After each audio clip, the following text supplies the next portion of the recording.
We have clients come in that say, oh, it's so easy. We'll settle it next week and everything is great. We're very amicable. And that becomes the 3-stager.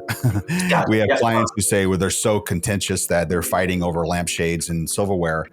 But the reality is the other party gets a good attorney. They come together and they settle the case in 2 months.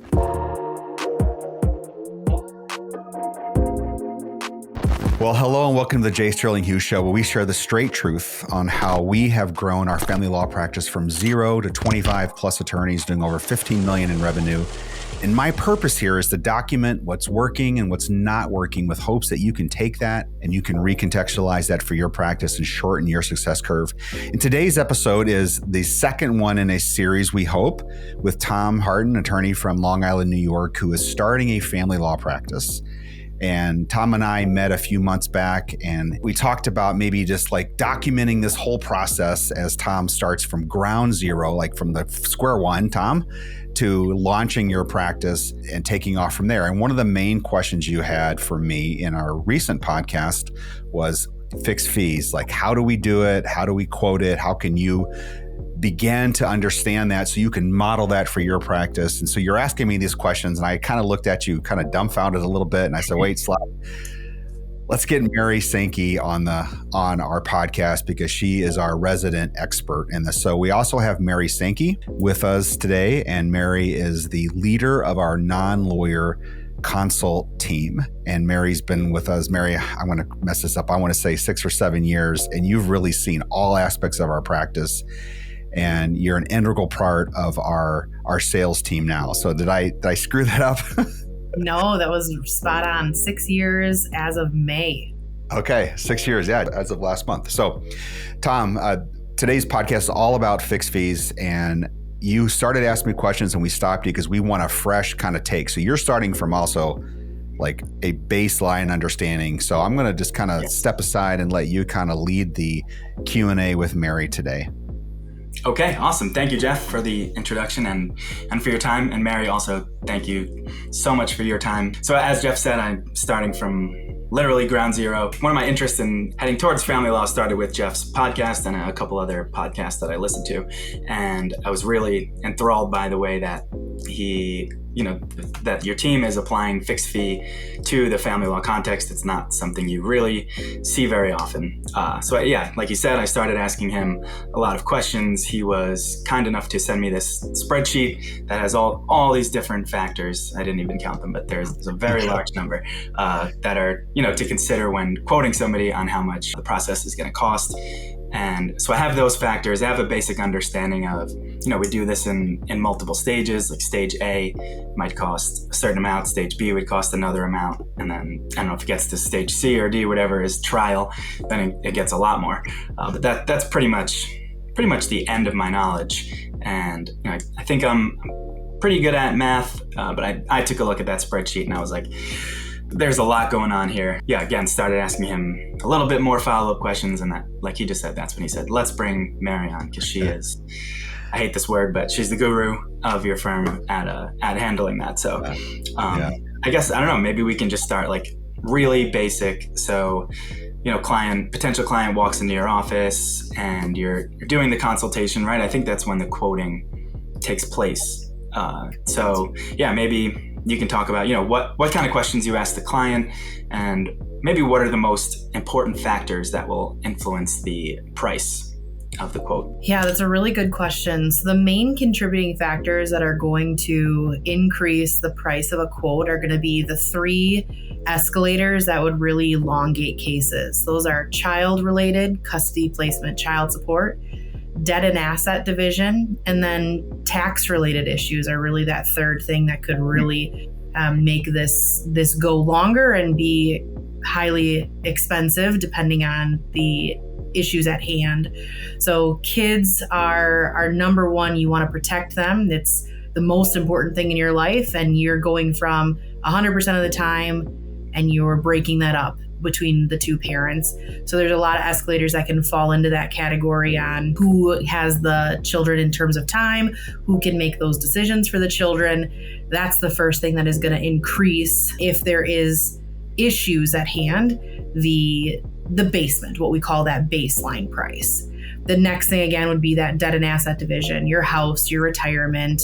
Do you have trust funds or other savings accounts, boats, RVs, things like that? What are you going to do with the marital assets you've accumulated over time? And is there arguments about these things? And based on what the client is giving me for their main concerns is how I'm going to increase that basement quote. Okay. So you mentioned the term escalators. Are there also de-escalators? Like if a client says, maybe, we have all these assets, but we've largely agreed on that, and our main concerns are going to be our main disagreements are child related.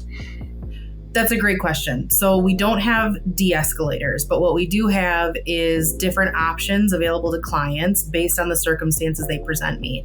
So if I go into a consultation and the client is very upfront that they have spoken to their spouse is aware that they're seeking a divorce, they have knowledge about what my client wants, our firm's client wants, and they may need some help negotiating. If it's in Wisconsin, I'm immediately going to go to mediation. Could mediation be a good fit for you as a client? Because one attorney then represents the divorce contract rather than any individual, and we can help facilitate negotiation on anything you don't agree upon. If we're quoting for Illinois, we have something called an amicable agreement there. It's a little different where the attorney does represent one client and they help facilitate negotiation while representing one client alone.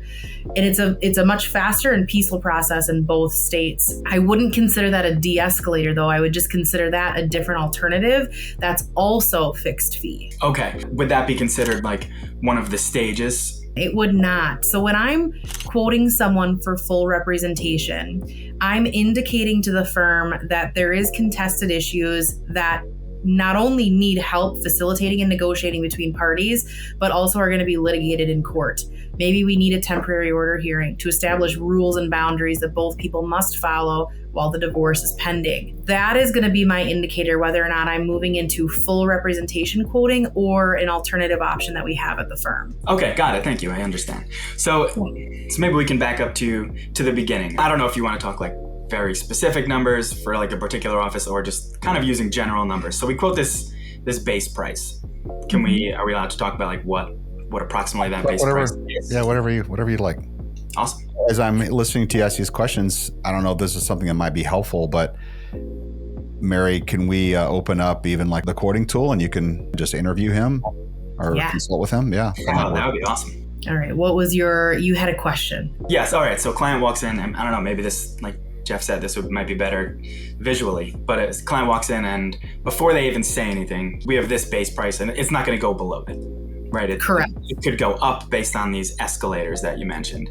So if it's okay to ask, what is that base price that we say, if we go below this amount, the firm would be losing money and we can't adequately represent the client? Yeah. So the base price, it is very dependent on the county in which the client is coming from.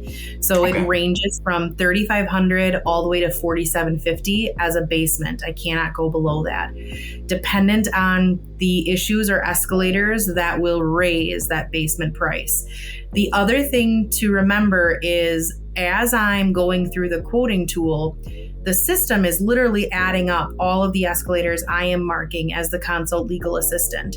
And then it's evaluating based on the amount of time and what we believe the case will settle in, okay?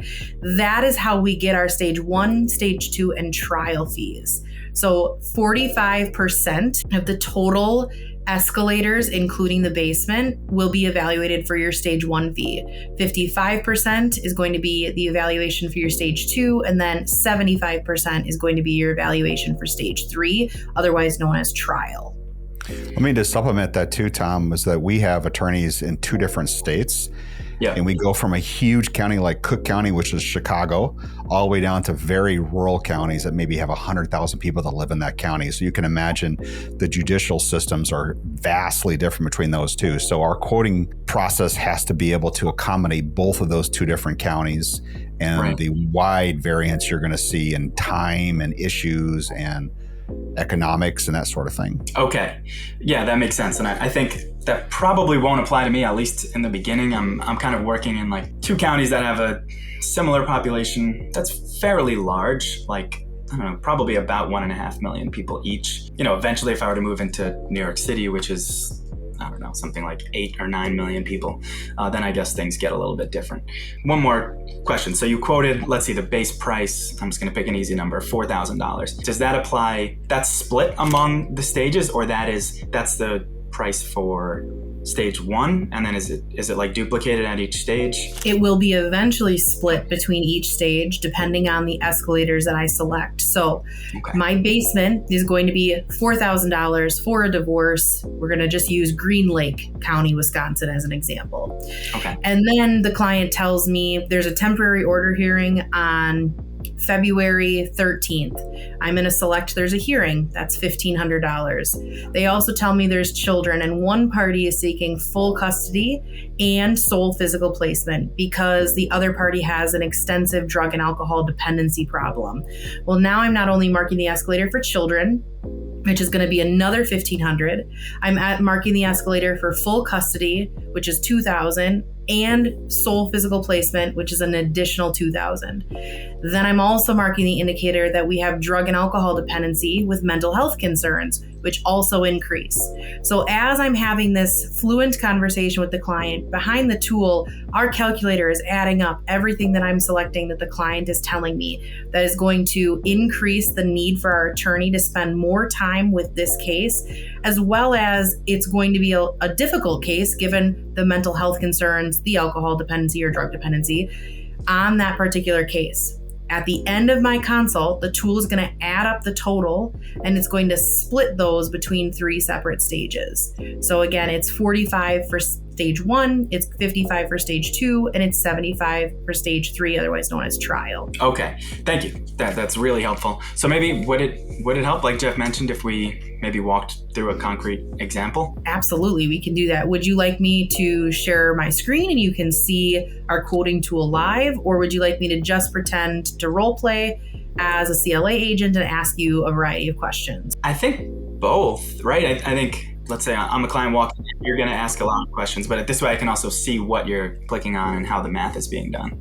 Yeah, Mary, if you could share your screen now, try to narrate through it though, because most of our listeners are going to be on a podcast and not looking at a screen. They can go to YouTube. Everyone, you can all go to YouTube and watch this at YouTube. But Mary, if you could just narrate it so people can get a visual as to what you're doing. Absolutely. And if you've got time, Mary, you can just take him right through like you would any client. Mm-hmm. Yeah, I guess show them what the consult process looks like too. Pretend I just walked in the office and I'll make up some facts about my wife that are not true. But honestly, that's the easiest way to always role play. My husband, poor Joel, comes into my office. I role play every day with my team, and he's like, "Oh, we're getting divorced again today. Got it." It's easier. My wife has a serious drinking problem. All right, so we're going to role play a full consultation at this time. So I'm going to take you through our scripting, and then I will stop as the agent and kind of walk you through what I'm selecting and why. Okay. Hi, Tom. My name is Mary from Sterling Lawyers. I am the consult legal assistant supervisor. Can you see and hear me okay? Yes, I can. Thank you, Mary. It's nice to meet you. Wonderful. I am going to record this consultation just so I don't miss any details. It allows me to listen more deeply and add any notes after our consultation is concluded.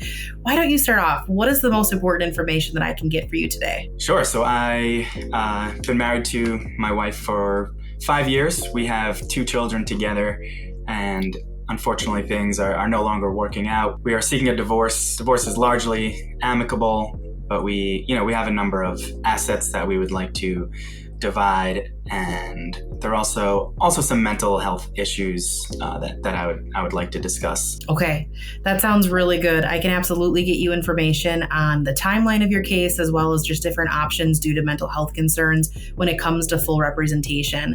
What I'm going to do is gather a few basic case details to better assess what you're going through, and then I'm going to provide you options on what you can do here at the firm, as well as understanding the different price points that we have at Sterling.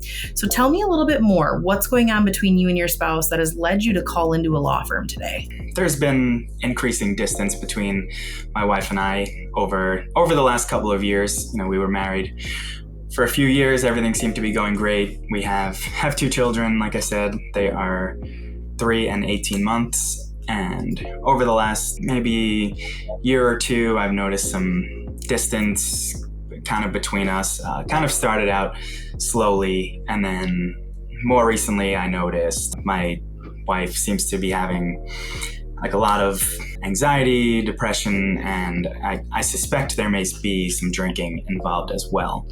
Okay, I'm sorry to hear that. Tell me more about how those different things have impacted your relationship, but also the safety of your children, if at all. Yeah, so I have not noticed any significant impact to my children yet. I think there's a little bit of like distance on her part. She used to be much more of an active mother, whereas now, I've noticed a lot more. In the same way there's distance towards me, there's kind of that same way towards the children. So, no physical or abuse or anything like that, but just, it's not the mother that I, expected my children to have. So I am Mary, really can sorry. you just pause right here and then just describe what you're doing on screen? I feel So horrible Tom- saying all this stuff, by the way. It's all made up, everyone. So yeah, we're No, I think she can hear me, so I should have explained that this was going to happen. Yes. So the first thing that I did is just so you're both aware, none of these would be selected right now. So this would all be blank. They were all selected because we've used this app previously for training. And so they all get selected. So I had to unselect before we could actually get you a decent quote. But as you saw, immediately upon just the opening statement, I marked high conflict because there's clearly some issues between spouses.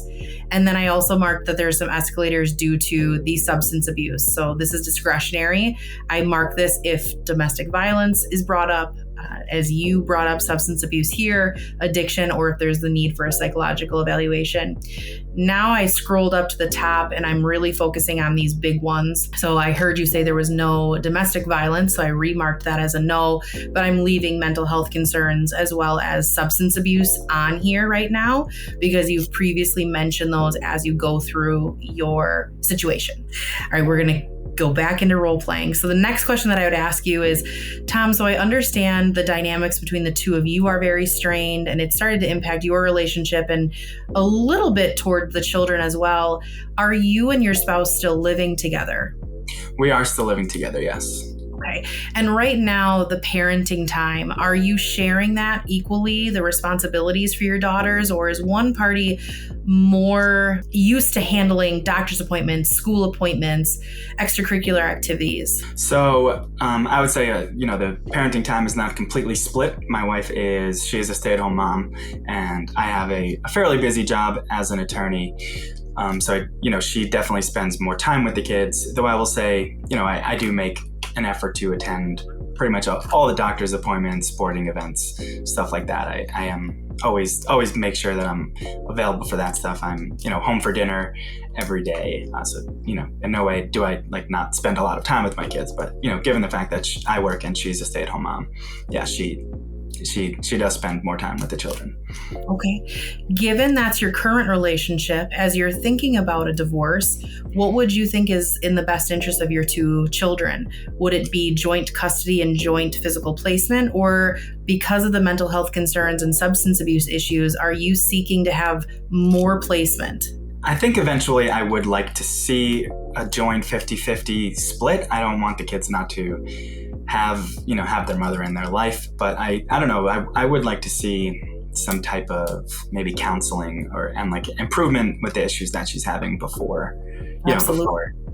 Yeah, that is something that the attorney can walk you through right away during your welcome meeting. Is we can talk about absolute sobriety and ensuring that while the children are in your wife's care, that they are well taken care of, just like they are with you. Okay. Now, while we were talking about your children, you actually brought up that you are an attorney. Do you own your own practice or do you work for a law firm? I do not. I work for a law firm. Okay. All right. And your wife has been a stay-at-home mom for how long? Since right before our first daughter was born, so a little over 3 years. What did she do prior to being a stay-at-home mother? She worked in recruiting for a healthcare company. Okay. When you took a look at her past employment as well as her income, is that something that she could earn as much as you if she went back to work, or was there a disparity in income even if she would have remained employed? There was a disparity in income. There was. Okay. All right. And then let's talk a little bit about debt and asset division. Assets are always easier to talk about than debts. So do you and your spouse own a home together? Yes, we do own a home. and we own 2 cars together as well. Okay. And that home, who do you think could maintain that home in terms of the mortgage, potentially buying the other out, or would you like to sell that home? I don't have a great answer to that yet. I think personally, given that the kids are still young and it's a big house, I think the best idea would probably be to sell the house. Sell the house. Okay, not a problem at all. And then let's talk a little bit about retirement accounts. When your wife was working, did she have a retirement account that maybe she maintained? Did you? Do you still have one? She did not. I do. There's not a ton of money in there, probably somewhere on the order of $150,000. Okay. All right. And then you had brought up that there has been some new developments when it comes to sobriety. Is this specific to alcohol or drug dependency that you're worried about? As far as I know, it is just related to alcohol. Okay. How much monthly income is being essentially wasted at this time when it comes to her dependency? Monthly? I hadn't really thought that one through. Maybe $500? Okay. Thank you for that. So what I'm asking for there is I'm looking for any other escalators that are going to warrant the need for an attorney to do more digging on his behalf financially. So drugs and alcohol dependency, unfortunately, in our society right now, porn addiction has really increased over the last 6 years that I've worked here. These all could constitute an attorney coming on board to increase marital waste and looking at, is that something that they need to prove in front of a judge or a court commissioner? So when I'm consulting with an attorney, I am going to dig into some of these things if they haven't given me enough details to determine whether or not I need to mark that as an extra escalator. You also heard me ask, even though I know his wife is not working right now, but does she have a retirement account? Does he currently have a retirement account? Because if we need to do multiple retirement account divisions, that again is going to produce extra work for our attorneys. So some of these questions he alluded to and moved really quickly past them. I'm now looking for openings to reevaluate and dig a little deeper on the things that he had previously brought up. So those are the top here. We have really big issues, and then we have sub issues underneath that. Is that how this is set up? That is correct. Okay.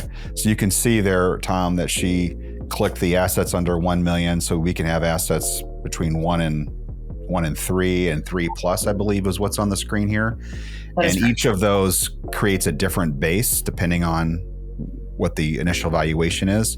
And then you can see she's got here client touch point levels. So there's obviously low touch and there's extremely, extremely high touch. We even stay away from some of those. If we sense that, we sometimes we'll just bail on that, not even get into it if it's going to be one of those cases. You can sometimes sense that with the intensity and energy that the potential client brings, or maybe they follow up with a million questions and they get upset if you don't write back immediately and that kind of thing. If they're doing that on the front end, they're going to be really a tough challenge for the duration of the case that it really wouldn't fit probably for fixed fee. So you can see she's got 5 different levels she could choose from based on her evaluation of the intensity. And we define all those in separate documentation. Yeah. Okay.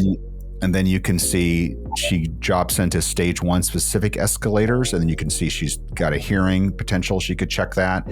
And then all of those below, everything from domestic violence, mental health, substance abuse, business owned. So she didn't, that's why she asked you, are you a owner of your law firm? Are you an employee? That sort of stuff. So every one of those issues, she kind of subtly touched on if she needed to, or she skipped over it if she already knew it was not going to be an issue.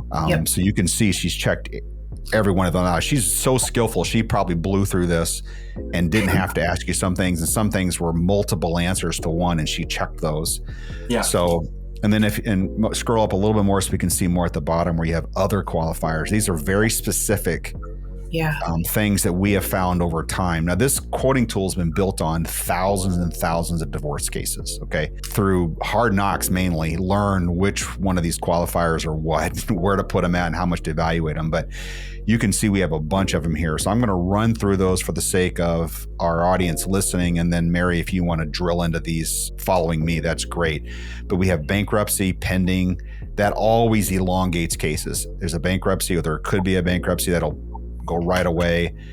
There's client is abroad or out of state. It always amps up the work involved because now you have more coordination to do, and sometimes you have extended periods of time that you can have hearings because they need to be present for them and that sort of stuff. Then you can see she's clicked the escalator for discretionary domestic violence, substance abuse, addictions, psychological issues, dispute on who gets the house. That wasn't an issue, so she didn't click that. Earning capacity, shirking allegations. If you would have said, oh yeah, she can make $300,000 a year, but she refuses to work because she's too busy drinking or something, that's a shirking issue. So she's shirking her ability to earn. Evasive, meaning if she, if, like, for example, she's gone and she doesn't want the divorce and she's hiding and that kind of thing, we got to spend money and time to track her down to serve her. That's an evasive opposing party. Filing fee, she's clicked that because that means you're going to be the petitioner. So there's an increased filing fee here around Wisconsin. It's $500-ish. And so she'll click that, and it's pegged off of each county. So if different counties are lower, then it'll be a different fee. If you haven't said anything about a gifted or inherited assets, so that's not checked. High conflict is checked. Incarceration, if one of you is in prison or in jail.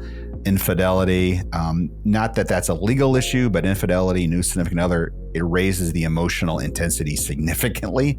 And so even sometimes that develops later. That's just the way it works. But if we know on the front end, we're going to click this box because that could just extend the case by another stage, even if there's an issue. There any jurisdictional issues that may come up, meaning like you just moved to your county, now we got to deal with that. Or if she's in one county, you're in a separate county, and now we have to, handle those issues. Any UCCJEA issues. Language barriers, that adds up surprising amount of time if there's a language barrier, because now you're dealing with interpreters, or missed communication becomes issues. Long litigation history. So if you would have come to us, with a 2-year divorce at this point and asking us to take over, we know that's going to be a difficult situation. A marital waste, another one. Meddlesome third party. If you would have said, yeah, her mom's heavily involved with her in her life and everything has to go through her, that always extends the time involved. Military issues, multiple prior attorneys. That could also go hand in hand with extended litigation. Real estate, if you said, yeah, we own apartments and we own this and that would have raised up the time involved. Multiple retirement accounts, pregnancy currently pending. If there's a pregnancy currently pending, and if it's not your child, for example, we have to wait till that is all done, like the child is born and tested, to deal with that issue. So that extends it by months, and even in some cases, year plus. Okay. So you can see each one of these and there's more, so I'm not going to go into every one of them, but that gives you a sense for all the different things that we're checking that she's listening for. And she would have you would have already reviewed probably some notes, Mary, and going into this, you could have already had some of these checked. Notes that would have been input by our intake teammates, right? Okay. All right. That was my diatribe there. So go ahead, Mary, take over. That was great. So actually, can I ask a quick question? See, someone like me or anybody really starting that wants to implement fixed fee and like me is starting from scratch, but doesn't have this quoting tool. Is it possible to work? I'm imagining doing a consultation like without this quoting tool. And yeah, it just to me, like that seems like it's going to be really difficult. I think you have these selects, right? So you and I can talk through how to build your own. You can build one with Excel, and going into the consultation, you can have about, I don't know, Mary, 30, 40, 50% of the work already done. Is that what's normal for you? Yeah. And then if it's filed already, I even have more information, especially for post-judgment cases. A lot of my work is done because of CCAP reviews. CCAP is our Wisconsin site that just it shows us the court record of what's going on. Gotcha. Okay. Yeah. Cool. Thank you. Okay, I'm going to take back over. Okay, Tom, that is really helpful for me to understand what you are dealing with in terms of the asset, but let's transition into the debt portion. Is there anything that is substantial that the attorney would need to be aware of in terms of student loan debt, medical debt, or even just credit debt? I have student loan debt. There is no credit debt or anything. We have car loans that's in both of our names. Okay.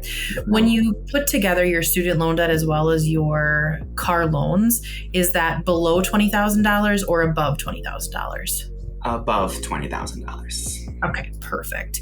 And then lastly, your life that you guys have accumulated together, is there anything that was brought into the relationship or marriage that you would want to protect specifically? Things like trust accounts or inheritances, anything like you bought your house prior to marriage and it's only in your name that the attorney needs to know about as well? No, we don't have any of those issues. Okay, perfect. Well, your goals that you're talking about, and it really does sound like you're willing to do this peacefully, but you do want to just ensure that your daughters are protected. But your overall goal is to get this done as quickly and as seamlessly as possible while really protecting your future. Does that sound accurate? Yes, that sounds right. I think the goal is to, like you said, do this as amicably as possible, as long as the other issues I mentioned previously can be handled. Okay, so while I asked him that question, you saw the computer actually calculate. Again, it added up all of the escalators that I had selected for him and then gave me these breakdown of numbers. So his stage 1, and I'm using the example of Milwaukee, Wisconsin, was $10,260 for a 180-day representation type. Stage 2 was $12,540, while stage 3, if it would go to trial, is $17,100. Questions on that as it calculated? Okay, so stage 3 is trial. Yes. Can you explain a little bit more about the differences between stage 1 and 2? I see there's something there saying stage 1 is 180 days. I guess stage 2 is anything after 180 days and before trial. But can you maybe talk about the specifics of what goes on at each of those stages? Absolutely. So stage 1 is, majority of our cases do settle in stage 1 because our attorneys are incentivized to communicate openly with our clients. They're working towards the same goal, which is resolution. So about 65 to 68%, Jeff, correct me if I'm wrong there, they settle in stage 1, meaning that we do not move further than stage 1. It ends. Our relationship ends with the client. Then you transition into stage 2 if you need to, because the case is not settled and it needs ongoing support. That takes you all the way up to 365 days. So you'll get a full year of representation if you need to go into stage 2. Trial is initiated in most counties at that 365-day mark, and that's when the stage 3 trial fee would be due. Okay, so is it possible, let's say there is a mediation schedule, that occurs within stage 1? Yes. Yeah. Okay. In Wisconsin, the first 30 days, you'll have within or right around the 30-day mark, you'll have a temporary order hearing. Again, rules both parties must follow while the divorce is pending. You can establish anything from child custody placement, alimony, child support.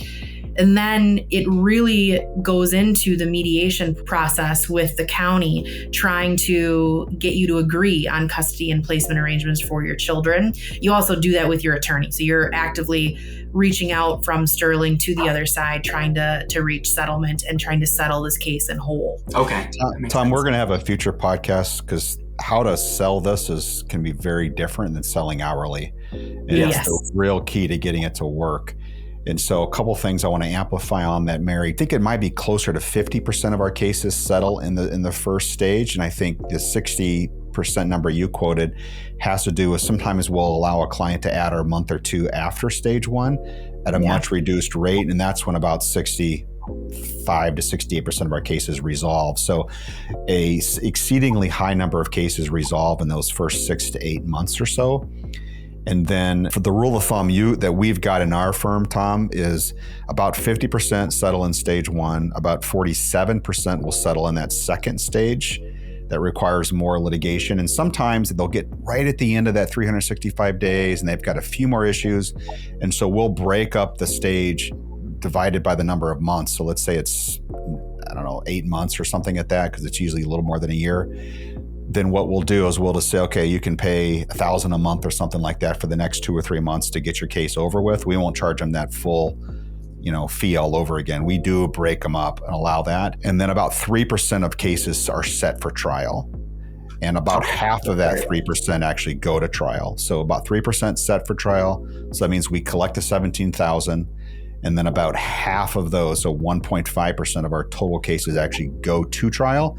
And for trial, we actually have a per day trial fee that's added on top of that. I think it's $2,500 a day or something. But when you get in that trial stage, is when you have your depositions, if you have them, you have intense amount of discovery that goes on and trial prep. For every day in trial, you're spending at least a day in prep. And so it all kind of builds up there. So that's general rule of thumb on how we quote there. We'll get into more specifics later, because you definitely don't want to go into all this with a client on the initial consult, because it just overwhelms them. Right. You just focus on the reality of stage one. It's a fixed fee, meaning they're not going to get fees on top of that they're surprised by. It's not based on the number of phone calls, anything like that. It's based on that chunk of time. Yeah. And so that stage one fee, that includes like court filing fees. I saw you check that box, right? Yep. So you mentioned like a $500 court filing fee, that's included. Okay.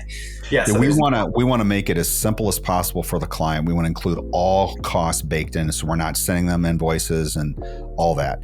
There are exceptions to that, of course, right? So if a client wants something above and beyond, then they'll pay for that. So an example of that is they want to depose their opposing party's grandmother or mom or something because there's some special issue. That's almost discretionary in a lot of cases. So if they do that, the client will pay that a la carte. Yeah. Okay. Got it. Very rare. I know we are coming up on time here. With what % accuracy do you think you could, at the initial consult stage, say this case is going to trial, or this case will resolve in stage one? And the reason I'm asking that question, right, as a new attorney, I think, at least in my first 6 months or a year, I think I would like to avoid a full-fledged trial. And if I get one, it happens, right? But I'm asking, if you have somebody come in and they tell you, certain number of facts, can you say in your head with what % accuracy, this case is going to go to trial? Well, I think the question is, it's 97% of cases are settled. Yeah. Right before trial. So there's your answer. Are you saying based on what how the client presents and what the words that come out of the client's mouth, it really adds nothing to that equation? Nothing. We have clients come in that say, "Oh, it's so easy. We'll settle it next week, and everything is great. We're very amicable," and that becomes the 3-stager. We have clients who say, "Well, they're so contentious that they're fighting over lampshades and silverware," but the reality is, the other party gets a good attorney. They come together and they settle the case in 2 months. Got it. So it's so varied. I wish that I could say, listen for these keywords and then base your quote off that. It doesn't work that way. Okay, got it. And I don't think I have any other questions, Mary. That was really helpful and really, really helpful to see this tool. I think I'll just say this for the audience. I'm generally a listener. I like to listen to podcasts when I drive, when I walk my dog, but this is definitely one worth watching. And even I am definitely going to watch this again, because seeing the quoting tool in action was really cool. That's fabulous. Mary's smooth as butter. Good. Thank you, Mary. That was terrific. Yeah. Any more questions for Mary, Tom, on how to use the tool? Anything else? I don't think so. I think I was looking at the spreadsheet. There were a lot of values in there. There were like multipliers, and a lot of values were just like 99999, which I'm assuming means like 0. Yes. Yeah. So I guess I need to take a more look at that and be like, how can I use this without the actual tool itself? I'm sure it's doable. I just need to play around with it a bit. And I have a lot of experience with it, Excel, and I was an engineer for a while, so good at math, Excel. That's all my wheelhouse. So I hopefully should be able to figure that out. One thing that I will say when it comes to that tool is the facts of the case are the facts of the case. It's really easy to pick out those over time, especially I've been here 6 years. I like to say that I've heard just about everything, but once a week I get a call where I'm like, well, this is brand new. I've never experienced this before. But that at the very top, you saw Jeff talk about it, high touch 1 through 5. That has been the biggest help when it comes to evaluating someone's truthfulness or their level of actual accuracy in what they're saying. Because Jeff is right. Clients want to look the best. They want to have white gloves when they're talking to anyone, especially in the Midwest, when we're Midwest nice. But when you're telling me, yep, this is going to be really easy, we're going to settle really quickly, and you follow that up with, there's custody issues, there's placement issues, she's addicted to cocaine, we've had 4 domestic violence police interventions in the last year, I just lost my job because I have time management issues. All of those things are going to go 1, 2, 3, all you're a high touch level 4 because of the things that you're telling me about your personal life. And that really does help us in terms of accurately quoting, because those are going to really increase the quote for the client as well. That demands a higher touch point, a higher amount of work and feedback and constant communication with the client between the attorney and their client. 1, 2, 3, 4, or 5. Is that something you select, or is it adjusted based on all the other things that you're selecting? It's something that I select as the consult legal assistant or the attorney. Okay, so that's all your feel of the client. Yes. And we have specific training on touch points 1 through 5. Gotcha. One thing too to think about, Tom, is that the tool that Mary walked you through is used by 6 people on your team, Mary, and another 25 attorneys across 2 states and 40 something counties. So it's a very, very scalable tool. It's not a absolute perfect on every single case tool. It's in the aggregate, it is perfect. In the micro incident, it's imperfect. So you're going to have losses and you're going to have unexpected wins is kind of, if you want to look at it from an hour to dollars standpoint. But the biggest win of all is going to come from your client feeling that sense of security, knowing what their investment's going to be in their attorney. Yeah, Mary, thank you again. This was really helpful. You are so welcome. And it's really cool how you guys develop that and how quick it goes, and you're able to just click things while you're talking. I didn't even notice you were doing that. Good. That's how it's supposed to feel. Yeah, it's awesome. We even are very careful not to have those kind of mice, I guess you would call them, if you're plural, that you can hear the clicking. We want it to be as quiet as possible. The client doesn't know that you're listening for issues, because some will start saying, am I going to get charged more if I tell you this or that? And then they're going to hide from you.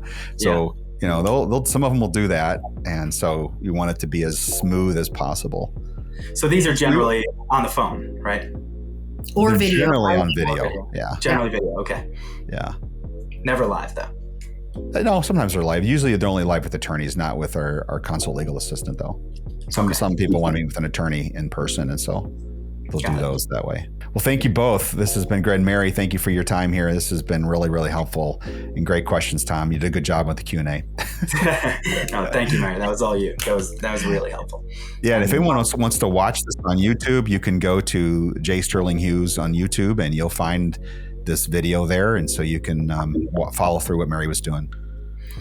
And once again, so I'm not contacting a divorce attorney myself, any facts about my wife were completely fabricated. On the spot. So, yeah. We'll pause, and you can go tell her that if she was listening by the door with her ear up against the door, it was all. Yeah. Okay. All right. Thank you both so much. I really appreciate it. This was a great chat. Cool. Thank you.